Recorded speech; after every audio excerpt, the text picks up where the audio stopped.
Новость, с которой я хотел начать и которую хотел с вами обсудить, мы ее вставили совсем недавно, потому что вышла эта статья большая, хорошая, может даже расследование на сайте Знаком о планшетах. Вы помните, наверное, довольно хорошо, что некоторое время назад, сначала Роснано, потом это был Ростех, такие государственные корпорации заявили о том, что они будут поставлять в российские школы прекрасные планшеты.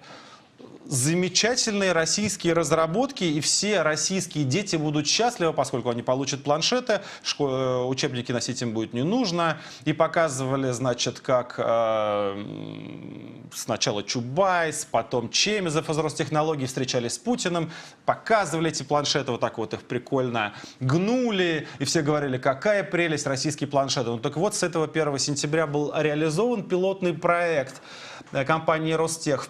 Впрочем, довольно масштабный пилотный проект. На него потратили около 300 миллионов рублей и планируют потратить еще больше. Вы сейчас видите на экранах, вот эти вот самые планшеты были поставлены в некоторые школы Свердловской области, 4 муниципалитета. И выяснилось, о чем написал сегодня издание «Знаком», что российские планшеты, инновационные, продвинутые и разработанные лучшими российскими инженерами, оказались американскими планшетами.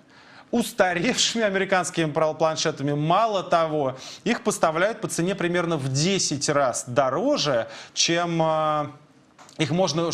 вы можете зайти сейчас на eBay и купить их. Эти планшеты стоят в розницу. В интернете продаются примерно за 1800 рублей. Как пишет издание, российская закупка происходила в районе 24-20 тысяч рублей. Но в любом случае на рынке этот планшет купить не очень легко, потому что он просто устаревший. Он никому не нужный. Это изделие, которое выпустили 7 лет назад.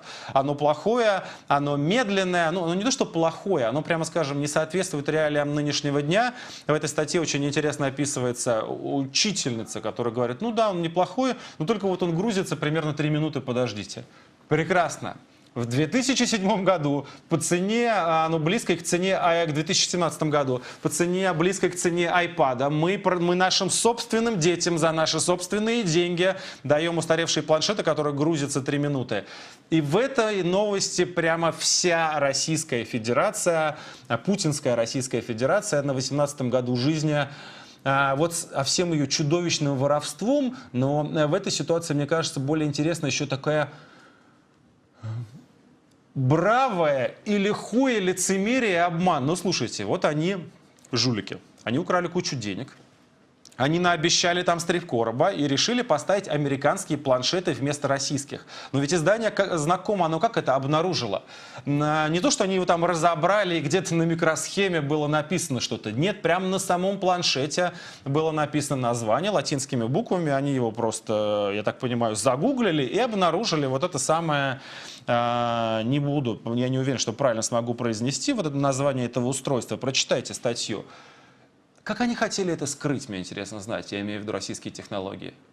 Они поставят сначала в несколько десятков школ, потратили 300 миллионов рублей. Дальше они будут получать из бюджета миллиарды и будут поставлять эти планшеты десяткам тысяч, сотням тысяч российских учеников.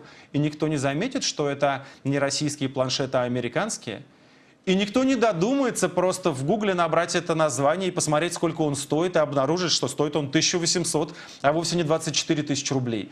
И это происходит с нами с вами прямо сейчас. Но про это не расскажут по телевидению. Про это написал Знаком. Наверное, довольно много будет завтра на этот счет перепечаток, публикаций, смешков, шуток, фотожаб в интернете.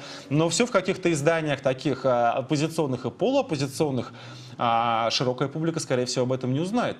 Постепенно узнает, потому что школьники будут жаловаться на эти планшеты, родители будут беситься из-за этих планшетов. Но в целом, что должно произойти? Должны уволить, наверное, Чемезова, должно быть как минимум расследование, каких-то людей должны привлечь к уголовной ответственности. Но вообще, грубо говоря, скандал на весь мир. Сотни миллионов рублей российская разработка оказалась ворованным планшетом.